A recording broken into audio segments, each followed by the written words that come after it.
that side, and I will set this one in. Going together, you can see that if you wanted to make a drawing of it, so that you can see the details. Obviously, making a drawing of that is just four straight lines. It doesn't tell you much of anything. But if you made a drawing on the interior or on this edge, so that you can see where this component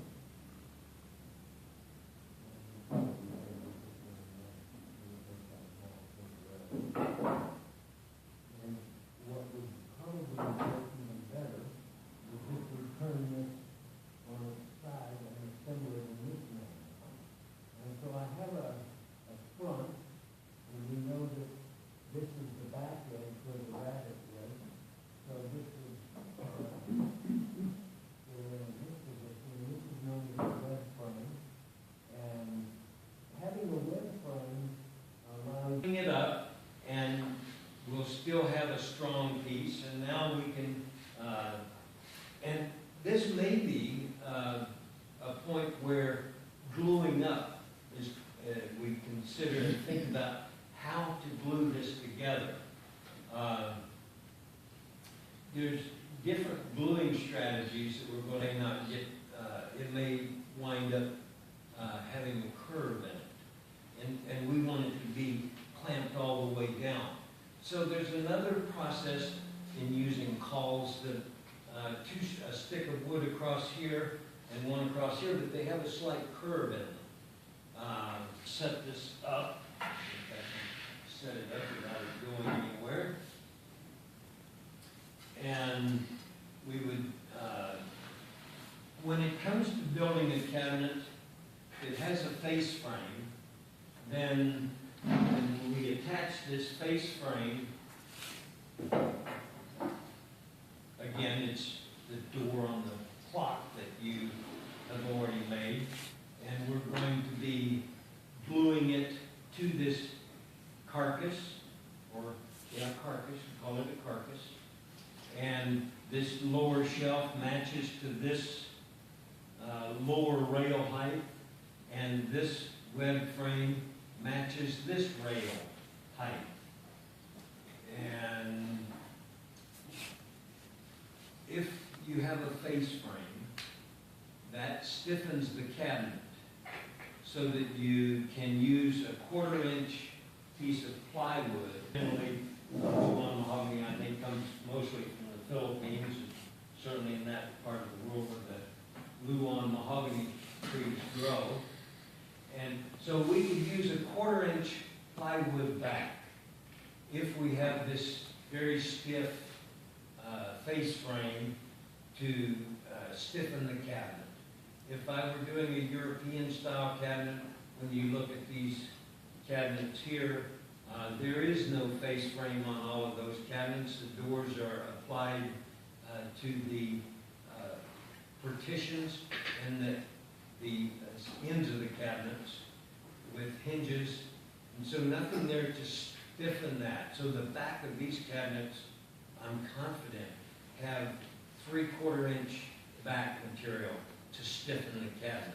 Otherwise, you couldn't stack all that weight on it over there. So your choice how you do things, but just keep that in mind that you do need that plan for strength. So now that we have the face frame and the carcass done, we can build a top for it, certainly, or we can start on the doors and drawers. Now you'll notice that on this web frame for the drawer, I used is plywood. So since the sides of this cabinet are plywood, there is no expansion and contraction issues going on. And so by edge banding plywood top, I have eliminated all of the problems of using solid wood. And you can do that. You can just edge band plywood and then with solid wood, and then do your decorative edge routing And since it's small pieces, they're narrow, they don't have enough expansion and contraction issues to deal with. We can do a minor joint like this one and won't have any problem with it coming apart because the plywood itself is not moving. So we can attach this with little wooden buttons in here, or we can put screws up through this web frame because it's going to be glued to the sides. And so we can put screws up through that into this top and just secure it in a very simple manner if we choose to. You can do it in a variety of ways. When it comes to solid wood tops, where the top is expanding and contracting, and the case isn't, we have to make devices that will allow for that movement. And we'll talk about those. Buttons are little wooden devices that we make where you can buy little metal figure eights that get routed into this web frame, and as the top moves, those little figure eights, the little metal figure eight devices, are allowed to move back and forth and accommodate that movement of the top itself without interfering with the cabinet. And so this can be attached. In this case, it kind of drops on here to keep all of this together.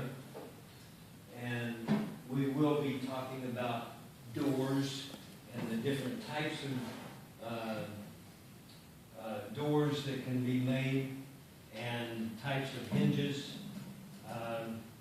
This is just some rather inexpensive kitchen cabinet type hardware, which looks pretty tacky actually.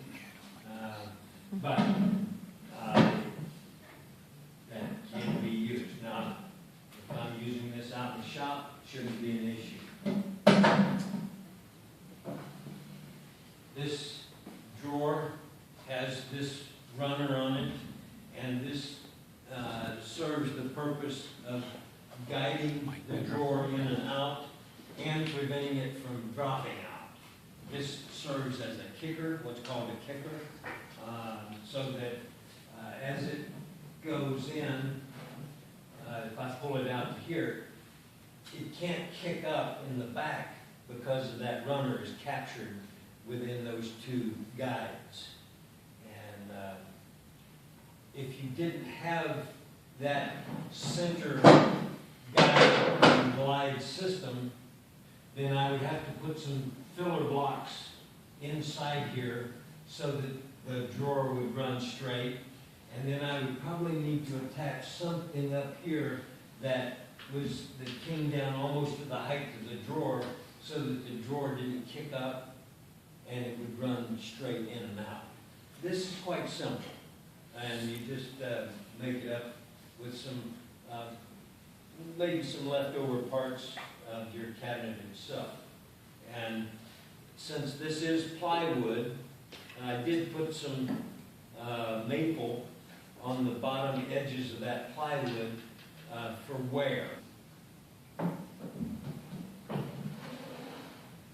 So there you have parts, and pretty much like Norm Abrams, within 30 minutes I've built you a cabinet on the new Yankee workshop, right? So Amazing how much you can get done in half an hour. Editing. and with all those beautiful Delta products and